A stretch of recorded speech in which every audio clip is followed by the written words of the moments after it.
ನೋಡಿ ವೀಕ್ಷಕರೇ, ಇನ್ನೇನು ಮುಂಗಾರು ಮಳೆ ಸ್ಟಾರ್ಟ್ ಆಗಿ ಆಲ್ಮೋಸ್ಟ್ 2-3 ಮಂತ್ಸೇ ಹೋಗಿತ್ತು. ಆಲ್ಮೋಸ್ಟ್ ಏನಪ್ಪ ಅಂದರೆ ಯುಗಾದಿ ಕಳೆದ ತಕ್ಷಣ ಏನು ನಾವು ನಮ್ಮ ರೈತ ಬಾಂಧವರು ಹೊಲ ಉಳುಮೆ ಮತ್ತು ಬಿತ್ತನೆ ಕಾರ್ಯ ಕೈಗೊಳ್ತಾರೆ.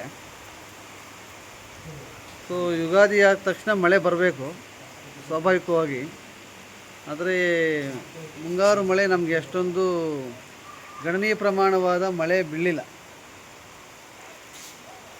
ಅಲ್ವಾ. ಏನಪ್ಪ ಅಂದರೆ ಈ ನಮ್ಮ ಕೋಲಾರ ಜಿಲ್ಲೆ ಬರಪೀಡಿತ ಜಿಲ್ಲೆ.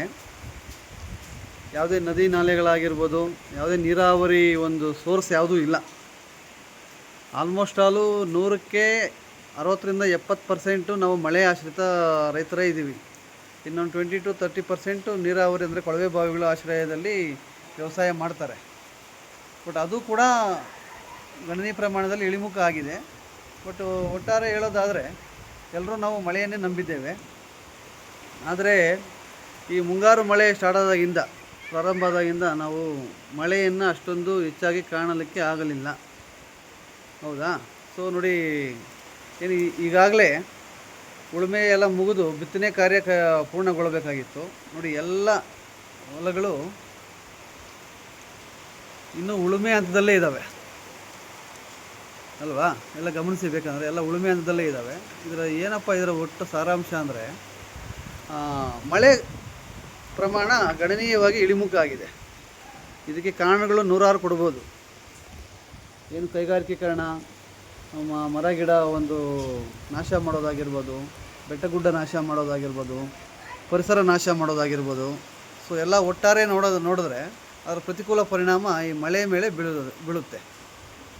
ಮಳೆ ಬರಬೇಕಂದ್ರೆ ಪ್ರಕೃತಿ ಚೆನ್ನಾಗಿರಬೇಕು, ಮರ ಗಿಡ ಚೆನ್ನಾಗಿರ್ಬೇಕು, ಬೆಟ್ಟಗುಡ್ಡ ಚೆನ್ನಾಗಿರಬೇಕು. ಆದರೆ ನಮ್ಮ ಜನರು, ಅದರಲ್ಲಿ ಕೆಲವರು ಸ್ವಾರ್ಥಿಗಳು ಮರ ಗಿಡಗಳು ನಾಶ ಮಾಡ್ತಾರೆ, ಬೆಟ್ಟಗುಡ್ಡಗಳು ನಾಶ ಮಾಡ್ತಾರೆ. ಇನ್ನು ಮಳೆ ಬನ್ನಿ ಅಂದರೆ ಎಲ್ಲಿ ಬರುತ್ತೆ ಅಲ್ವಾ. ಸೊ ಹೀಗಾಗಿ ಆಲ್ಮೋಸ್ಟ್ ಒಂದು ತಿಂಗಳಿಂದ ಆಕಾಶ ನೋಡಿ ಸಾಕಾಗಿತ್ತು ನಮಗೆ. ಸೊ ಇವತ್ತೇನೋ ಮಳೆ ಬೀಳ್ತಾ ಇದೆ. ಅದು ಹೇಳ್ಕೊಳ್ಳೋಂಥ ನೀರು ಬರೋ ಮಳೆ ಇಲ್ಲ, ಸುಮ್ಮನೆ ಗಾಳಿ ಮಿಶ್ರಿತ ಮಳೆ. ಗಾಳಿ ಜಾಸ್ತಿ ಇದೆ, ಆದರೂ ಪರವಾಗಿಲ್ಲ, ಮಳೆ ಆಗ್ತಾಯಿದೆ. ಸೊ ಅದರಿಂದ ಬಿತ್ತನೆ ಕಾರ್ಯ ತುಂಬ ವಿಳಂಬ ಆಗಿದೆ. ಸರಾಸರಿ ನೋಡೋದಾದರೆ ಒಂದು 20% ಕೂಡ ಬಿತ್ತನೆ ಆಗಿಲ್ಲ ನಮ್ಮ ಕೋಲಾರ ಜಿಲ್ಲೆಯಲ್ಲಿ. ಏಕೆಂದರೆ ಮಳೆ ಇಲ್ಲ. ಕೆಲವರು ಉಳುಮೆ ಮಾಡಿಕೊಂಡು ಟ್ರ್ಯಾಕ್ಟ್ರಲ್ಲಿ, ಯಾಕೆಂದರೆ ಈಗ ದನ ಕರು ಇಲ್ಲ ಬಿಡಿ, ಕಡಿಮೆ ಆಗಿದೆ. ಮುಂಚೆ ಅಂದರೆ ನಮ್ಮ ಸಾಂಪ್ರದಾಯಿಕ ಪದ್ಧತಿಯಲ್ಲಿ ಉಳುಮೆ ಮಾಡ್ತಾಯಿದ್ವಿ. ಈಗೆಲ್ಲ ಟ್ರ್ಯಾಕ್ಟ್ರ್ ಅವಲಂಬಿಸಿದ್ವಿ. ನೋಡಿ, ಎಲ್ಲ ಇಲ್ಲಿ ಕೆಲವೊಂದು ಕೃಷಿ ಭೂಮಿಗಳು ಬಿಟ್ಟಿದ್ದಾರೆ, ಕೆಲವೊಂದು ಉಳುಮೆ ಮಾಡಿದ್ದಾರೆ. ಆದರೂ ಕೂಡ ಬಿತ್ತನೆ ಕಾರ್ಯ ಪೂರ್ಣಗೊಂಡಿಲ್ಲ, ಏಕೆಂದರೆ ಮಳೆ ಇಲ್ಲ. ಸೊ ಏನಪ್ಪ ಅಂದರೆ ನಮ್ಮ ಸಾಂಪ್ರದಾಯಿಕ ಕೃಷಿಯಲ್ಲಿ ನಾವು ಮಳೆಯನ್ನು ನಂಬಿದ್ದೀವಿ. ಆದರೆ ಮಳೆಯನ್ನು ಮುನ್ಸ್ಕೊಂಡಿದೆ ನಮ್ಮ ಕೋಲಾರ ಜಿಲ್ಲೆ ಮೇಲೆ.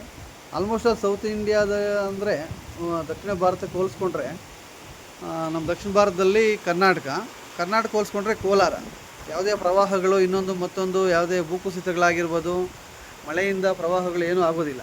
ಏಕೆಂದರೆ ಮಳೆನೇ ಕಡಿಮೆ ಅಲ್ವಾ, ಇನ್ನು ಪ್ರವಾಹಗಳು ಎಲ್ಲಿಂದ ಬರುತ್ತೆ. ಸೊ ಆ ನಿಟ್ಟಿನಲ್ಲಿ ಮಳೆ ಪ್ರಮಾಣ ಕಡಿಮೆ ನಮಗೆ. ಸೊ ಸರ್ಕಾರಗಳು ಗಮನಿಸಬೇಕು. ಈ ನಮ್ಮ ಕೋಲಾರ, ಚಿಕ್ಕಬಳ್ಳಾಪುರ, ಏನು ನಮ್ಮ ಬಯಲುಸೀಮೆ ಇದೆ, ಈ ನಮ್ಮ ಜಿಲ್ಲೆಗಳಿಗೆ ಪ್ರತ್ಯೇಕವಾದ ಅನುದಾನ ನೀಡಬೇಕು.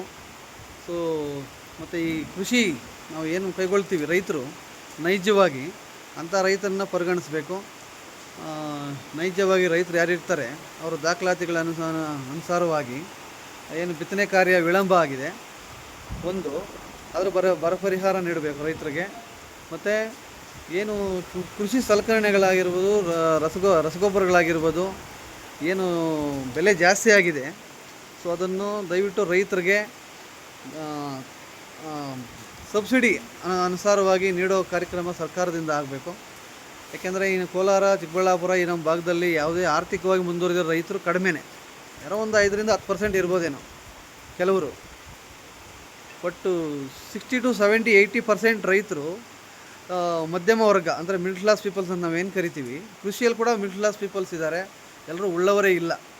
ಸೊ ಅದರಿಂದ ರೈತರ ಬಾಂಧವರಿಗೆ ದಯವಿಟ್ಟು ಸ್ವಲ್ಪ ಸಬ್ಸಿಡಿ ಆಧಾರದಲ್ಲಿ ರಸಗೊಬ್ಬರಗಳಾಗಿರ್ಬೋದು, ಕೃಷಿ ಸಲಕರಣೆಗಳಾಗಿರ್ಬೋದು, ಇನ್ನಷ್ಟು ಪ್ರಮಾಣದಲ್ಲಿ ಈಗೇನು ನೀಡ್ತಾ ಇದ್ದೀರಾ ಅದು ಪ್ರಮಾಣ ಜಾಸ್ತಿ ಆಗಬೇಕು. ಏಕೆಂದರೆ ಕೆಲವರು ಮಾತ್ರ ಅದನ್ನು ಉಪಯೋಗಿಸ್ಕೊಳ್ತಾ ಇದ್ದಾರೆ. ಕೆಲವೊಂದು ಇಲಾಖೆಗಳಲ್ಲಿ ಊರಿಗೊಬ್ಬರು ಇಬ್ಬರು ಏನು ಸರ್ಕಾರಿ ಇಲಾಖೆಗಳು ಓಡಾಡ್ತಾರೆ, ಅವ್ರು ಮಾತ್ರ ಅದನ್ನು ಯೂಸ್ ಮಾಡ್ಕೊಳ್ತಾ ಇರ್ತಾರೆ. ಈವನ್ ಬ್ಯಾಂಕ್ಗಳಲ್ಲಿ ಲೋನ್ಗಳು ಆಗಿರ್ಬೋದು, ಸರ್ಕಾರದಿಂದ ಏನು ಲೋನ್ ಸಿಗುತ್ತೆ, ಸಹಕಾರ ಸಂಘ ಆಗಿರ್ಬೋದು ಇಲ್ಲ ರಾಷ್ಟ್ರೀಕೃತ ಬ್ಯಾಂಕ್ಗಳಾಗಿರ್ಬೋದು, ಆ ಲೋನಲ್ಲಿ ಕೂಡ ಯಾರೋ ಉಳ್ಳವರಿಗೆ ಕೆಲವರಿಗೆ ಅವ್ರಿಗೆ ನೀಡ್ತಾ ಇರ್ತಾರೆ. ಬಟ್ಟು ಸಣ್ಣ ಪುಟ್ಟ ರೈತರು ಇನ್ನೂ ಬ್ಯಾಂಕ್ಗಳ ಮಟ್ಟಕ್ಕೆ ಹೋಗಿ ಲೋನ್ ತಗೊಳ್ಳೋವಂಥ ಪರಿಸ್ಥಿತಿಯಲ್ಲಿ ಈಗಲೂ ಇಲ್ಲ. ನೋಡಿ, ಇಲ್ಲೊಂದು ಹೊಲ ಬಿತ್ತಿದ್ದಾರೆ, ಆಲ್ಮೋಸ್ಟ್ ಒಂದು 20 ಡೇಸ್ ಎಬೋ ಆಗಿದೆ ಬಿತ್ತಿ. ನೋಡಿ, ರಾಗಿ ಮೊಳತೆ ಇಲ್ಲ, ಅಲ್ಲಲ್ಲಿ ಅವರೆಕಾಳು ಆ ರೀತಿ ಬಂದಿದೆ. ನೋಡಿ, ಇಲ್ಲಿ ಉಳುಮೆ ಆಗಿದೆ, ಬಿತ್ತನೆ ಆಗಿಲ್ಲ. ನೋಡಿ, ಅಲ್ಲಿ ದನ ಕರು ಮೇಯ್ತಾ ಇದ್ದಾವೆ, ಅಲ್ಲಿ ಉಳುಮೆ ಆಗಿದೆ, ಬಿತ್ತನೆ ಆಗಿಲ್ಲ. ಇದು ಎಕ್ಸಾಂಪಲ್ ಅಷ್ಟೇ. ಬಟ್ ಈ ರೀತಿಯ ಒಂದು ವಾತಾವರಣ ನಮ್ಮ ಕೋಲಾರ ಚಿಕ್ಕಬಳ್ಳಾಪುರ ಜಿಲ್ಲಾದ್ಯಂತ ತುಂಬ ಕಾಣ್ಬೋದು. ಓಕೆ, ಸೊ ಇಷ್ಟು ಹೇಳಕ್ಕೆ ಇಷ್ಟಪಡ್ತೀವಿ. ಮಾನ್ಯ ಘನವಿತ್ತ ರಾಜ್ಯ ಸರ್ಕಾರ ಆಗಿರ್ಬೋದು, ಕೇಂದ್ರ ಸರ್ಕಾರ ಆಗಿರ್ಬೋದು, ಸೊ ರೈತರಿಗೆ ಸ್ವಲ್ಪ ಅನುದಾನಗಳಲ್ಲಿ, ಅದರಲ್ಲೂ ಸಣ್ಣ ರೈತರು ಅಂತ ನಾವೇನು ಕರಿತೀವಿ, ಸಣ್ಣ ಹಿಡುವಳಿದಾರರು, 1 ಎಕರೆ 2 ಎಕರೆ ಬಿಲೋ 3 ಎಕರೆ ಅಂದರೆ 3 ಎಕರೆ ಕೆಳಗಡೆ ಇರುವಂಥ ರೈತರಿಗೆ ಇನ್ನಷ್ಟು ಕೃಷಿ ಸಲಕರಣೆಗಳಾಗಿರ್ಬೋದು, ಕೃಷಿಯೇತರ ಮತ್ತು ಕೃಷಿಗೆ ಸಂಬಂಧಪಟ್ಟಂತಹ ಲೋನ್ಗಳಾಗಿರ್ಬೋದು, ಸಬ್ಸಿಡಿ ಲೋನ್ ಆಗಿರ್ಬೋದು, ಅಥವಾ ಯಾವುದೇ ರೀತಿಯ ಲೋನ್ಸು ಸಣ್ಣ ರೈತರಿಗೂ ನೀಡುವಂತಾಗಬೇಕು. ಯಾರೋ ಉಳ್ಳವರಿಗೆ ಇಬ್ರಿಗೋ ಮೂವರಿಗೋ ಊರಲ್ಲಿ ಒಬ್ಬರೋ ಇಬ್ಬರೋ ಯಾರು ಇಲಾಖೆಗಳಿಗೆ, ಯಾರು ಬ್ಯಾಂಕ್ಗಳಿಗೆ ಓಡಾಡ್ತಾ ಇರ್ತಾರೋ ಅವ್ರು ಮಾತ್ರ ಸಿಗುತ್ತೆ. ಬಟ್ ಅದನ್ನೇ ಒಂದು ಕ್ರಾಸ್ ಚೆಕ್ ಮಾಡಿ ರೈತರನ್ನು ಪರಿಗಣಿಸಿ ಬ್ಯಾಂಕ್ಗಳಲ್ಲಾಗಿರ್ಬೋದು, ಈ ಒಂದು ಸರ್ಕಾರದ ಮಟ್ಟದಲ್ಲಾಗಿರ್ಬೋದು, ರೈತರದ ಒಂದು ಡಾಟಾ ತಗೊಂಡು ಸಣ್ಣ ಪುಟ್ಟ ರೈತರು ಯಾರು ಇರ್ತಾರೆ ಅವ್ರಿಗೂ ಲೋನ್ ನೀಡೋ ಥರ ಆಗಬೇಕು. ಆಗಷ್ಟೇ ಈ ನಮ್ಮ ದೇಶ ಅಭಿವೃದ್ಧಿ ಹೊಂದಿದ ದೇಶ ಆಗುತ್ತೆ. ಇಲ್ಲಾಂದರೆ ಹಳ್ಳ ಇರೋ ಕಡೆ ನೀರು ಹರಿಯೋ ರೀತಿ ಸಾಹುಕಾರರಿಗೆ ಪ್ರತಿಯೊಂದೂ ಉಳ್ಳವರಿಗೆ ಸಿಗ್ತಾ ಇದ್ದರೆ ಬಡವರು ಎಲ್ಲಿ ಮೇಲೆ ಬರೋದು ಅಲ್ವಾ? ಸೊ ಆ ನಿಟ್ಟಿನಲ್ಲಿ ಸಣ್ಣ ಪುಟ್ಟ ರೈತರಿಗೆ ಸರ್ಕಾರ ಅನುದಾನಗಳು ಮತ್ತಷ್ಟು ಸಿಗಬೇಕು. ಈವನ್ ಇನ್ಕ್ಲೂಡಿಂಗ್ ಲೋನ್ಸ್ ಅಂತ ನಾವೇನು ಕರಿತೀವಿ, ಅದು ಯಾವುದೇ ಸಹಕಾರ ಬ್ಯಾಂಕಲ್ಲಾಗಿರ್ಬೋದು, ಈವನ್ ರಾಷ್ಟ್ರೀಕೃತ ಬ್ಯಾಂಕ್ಗಳಲ್ಲಾಗಿರ್ಬೋದು, ಸಣ್ಣ ಪುಟ್ಟ ರೈತರಿಗೆ ಮತ್ತಷ್ಟು ಲೋನು ಮತ್ತು ಸೌಲಭ್ಯಗಳು, ಸಾಲ ಸೌಲಭ್ಯ ಸಿಗಲೇಬೇಕು. ಆಗ ಆ ರೈತರು ಅದನ್ನು ಯಾವ ರೀತಿ ಬಳಸ್ಕೊಳ್ತಾರೆ ಅದ್ರ ಮೇಲೆ ಅದರ ಒಂದು ಫಲಿತಾಂಶ ನಿರ್ಧಾರ ಆಗುತ್ತೆ. ಸೊ ಒಟ್ಟಾರೆ ಹೇಳೋದು ಇಷ್ಟೇ, ನಮ್ಮ ಕೋಲಾರ ಚಿಕ್ಕಬಳ್ಳಾಪುರ ಭಾಗಗಳಲ್ಲಿ ಮಳೆ ಪ್ರಮಾಣ ಕಡಿಮೆ. ಈ ಕಡೆ ನೀರಾವರಿ ಇಲ್ಲ, ಯಾವುದೇ ನದಿ ನಾಲೆಗಳಿಲ್ಲ, ನಾವು ಮಳೆನೇ ಅವಲಂಬಿಸಿದ್ದೀವಿ. ಈ ರೀತಿ ಮಳೆ ಕೈ ಕೊಟ್ಟಾಗ ನಮಗೆ ಆರ್ಥಿಕವಾಗಿ ಸ್ವಾವಲಂಬನೆ ಬೇಕಾಗುತ್ತದೆ. ಸಮಗ್ರ ಕೃಷಿ ಅನುದಾನದಡಿಯಲ್ಲಿ ಈ ನಮ್ಮ ಭಾಗದಲ್ಲಿ ಮೀನು ಸಾಕಾಣಿಕೆ, ಹೈನುಗಾರಿಕೆ, ಕೋಳಿ ಸಾಕಾಣಿಕೆ, ಜೇನು ಸಾಕಾಣಿಕೆ, ಈ ರೀತಿಯ ಒಂದು ಉಪಕಸುಬುಗಳೇ ಈ ನಮ್ಮ ರೈತರನ್ನು ಕೈ ಹಿಡಿದಿರೋದು. ಸೊ ಆ ನಿಟ್ಟಿನಲ್ಲಿ ಈ ನಮ್ಮ ಜಿಲ್ಲೆಗಳಲ್ಲಿ ಯಾವುದೇ ರೈತರ ಆತ್ಮಹತ್ಯೆ ಕಡಿಮೆ. ಗಣನೀಯವಾಗಿ ಬೇರೆ ಜಿಲ್ಲೆಗಳಿಗೆ, ತಾಲೂಕುಗಳಿಗೆ ಹೋಲಿಸ್ಕೊಂಡಿದ್ದೇ ಆದರೆ ಈ ನಮ್ಮ ಜಿಲ್ಲೆಯಲ್ಲಿ ರೈತರ ಆತ್ಮಹತ್ಯೆ ತುಂಬ ಗಣನೀಯ ಪ್ರಮಾಣದಲ್ಲಿ ಕಡಿಮೆ ಇದೆ. ಅದು ಸಂತೋಷದ ವಿಚಾರ. ಇರೋ ಸ್ವಲ್ಪ ಮಳೆ ಮತ್ತು ನೀರಲ್ಲೇ ನಾವು ಇಡೀ ರಾಜ್ಯಕ್ಕೆ, ದೇಶಕ್ಕೆ ಟೊಮೊಟೊ ನೀಡ್ತಾಯಿದ್ದೀವಿ, ಹಾಲು, ಮ್ಯಾಂಗೋ, ರೇಷ್ಮೆ ಎಲ್ಲನೂ ನೀಡ್ತಾಯಿದ್ದೀವಿ. ಇಷ್ಟು ಮಳೆ ಇದ್ಕೊಂಡು, ಕಡಿಮೆ ನೀರಾವರಿ ವ್ಯವಸ್ಥೆ ಇದ್ಕೊಂಡು ಕೂಡ ಇಡೀ ರಾಜ್ಯಕ್ಕೆ, ದೇಶಕ್ಕೆ, ಹೊರದೇಶಕ್ಕೆ ಕೂಡ ನಮ್ಮ ಜಿಲ್ಲೆಯ ಮಾವು ಆಗಿರ್ಬೋದು, ಟೊಮೊಟೊ ಆಗಿರ್ಬೋದು ಎಲ್ಲನೂ ನಾವು ನೀಡ್ತಾ ಇದ್ದೀವಿ. ಅದೇ ಒಂದು ನೀರಾವರಿ ವ್ಯವಸ್ಥೆ ಆಗಿದ್ದೇ ಆದರೆ ಈಗ KC ವ್ಯಾಲಿ ಬಿಟ್ಟಿದ್ದಾರೆ. ಸೊ ಅದರಿಂದ ಸ್ವಲ್ಪ ಬೋರ್ವೆಲ್ಸ್ ಎಲ್ಲ ಇಂಪ್ರೂವ್ ಆಗ್ತಾಯಿದೆ. ಅದು ಬಿಟ್ಟಿರೋ ಉದ್ದೇಶ ಅಂತರ್ಜಲ ವೃದ್ಧಿ ಆಗಲಿ ಅಂದ್ಬಿಟ್ಟು ಅಲ್ವಾ? ಸೊ ಒಳ್ಳೆಯ ಉದ್ದೇಶನೇ. ಆದರೆ ನಮಗೆ ಮತ್ತಷ್ಟು ನೀರಿನ ಅವಶ್ಯಕತೆ ಇದೆ, ಯಾಕೆಂದರೆ ಮಳೆ ಕಡಿಮೆ ಇದೆ. ಸೊ ಆ ನಿಟ್ಟಿನಲ್ಲಿ ನಮಗೆ ಯಾವುದೇ ನದಿ ನಾಲೆಗಳು ಇಲ್ಲದೇ ಇರೋದ್ರಿಂದ ಸರ್ಕಾರಗಳು ನಮ್ಮ ಯರಗೋಳಾಗಿರ್ಬೋದು, ಸೊ ಈ ಥರ ಒಂದು ನೀರಾವರಿ ಯೋಜನೆಗಳು ಏನಿದ್ದಾವೆ ಆದಷ್ಟು ಬೇಗ, ಸೊ ಇನ್ನೊಂದು ಯಾವುದಪ್ಪ ಇದು ಯರಗೋಳು ಮತ್ತು ಈ KC ವ್ಯಾಲಿ ನೀರು ಏನು ಬರ್ತಾ ಇದೆ, ಸೊ ಆ ನೀರನ್ನು ಮತ್ತಷ್ಟು ಶುದ್ಧೀಕರಣಗೊಳಿಸಿ ಆ ನೀರನ್ನು ಈ ನಮ್ಮ ಕೋಲಾರ ಚಿಕ್ಕಬಳ್ಳಾಪುರ ಭಾಗಗಳಿಗೆ ಹರಿಸುವ ಒಂದು ಜವಾಬ್ದಾರಿ ಸರ್ಕಾರದ ಮೇಲಿದೆ.